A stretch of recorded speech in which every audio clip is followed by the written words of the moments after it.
संघर्ष करावा लागेल. पुढे जर दांडगाई चालली असेल तर दांडगाईचा बंदोबस्त करण्याची जबाबदारी सुद्धा आपल्याला घ्यावं लागेल. लक्षात ठेवा, आहे आम्ही सुसंस्कृत, पण सगळ्याच ठिकाणी असं नाहीये. कुणी जर चुकीचं वागत असेल तर आम्ही तसंच उत्तर देऊ शकतो, हे सुद्धा तुम्हाला सांगावं लागणार आहे, आपल्याला सांगावं लागणार आहे. आणि आपल्याला ही चाललेली अधोगती जी चाललेली आहे ती रोखावी लागणार आहे, हे लक्षात ठेवा. आणि म्हणून युवक काँग्रेसचा वाटा त्याच्यामध्ये मोठा राहील आणि काँग्रेसचा तुमचाही.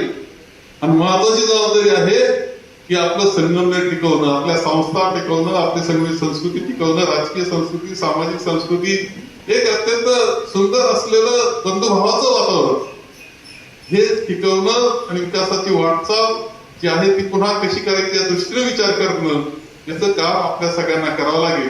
लोकांच्या डोक्यामध्ये असलेलं विष कसं काढून टाकायचं, ज्या पद्धतीने ते विष पेरण्यात आलेलं आहे ते सोशल मीडिया हे एक प्रकार अजूनच चाललेलं असतं. वाईट साईड अशा प्रकारच्या निरनिळ्या ज्या काही पोस्ट पडत असतात त्या पोस्टला उत्तर द्यायची तयारी तुम्ही सगळ्यांनी केली पाहिजे. आपले टोपीवाले असले तरी आपणच शिकून घेतली पाहिजे. आपल्या मोबाईलवर कुणी चुकीचं टाकलं तर त्याला उत्तर तितकंच कडवट देण्याची तयारी सवय तुम्हाला करावं लागेल, तुमचं प्रशिक्षण घ्यावं लागेल टोपीवाल्यांचं. बाकी त्यांना माहिती, पण अजून कुणी असं धाडसानं भरकर उत्तर देत नाही अशी अवस्था आहे. आणि तिकडं तर सगळे येण्याचा ते काय कोण काय बोलू भरोसा नाही. खरं की नाही रे?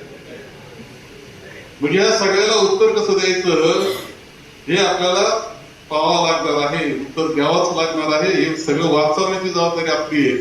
नाही तर ही गुंडगिरी आपल्या सगळ्या तालुक्याला कुठं नेऊन ठेवी याचा भरोसा नाही, हे आपण सगळ्यांना लक्षात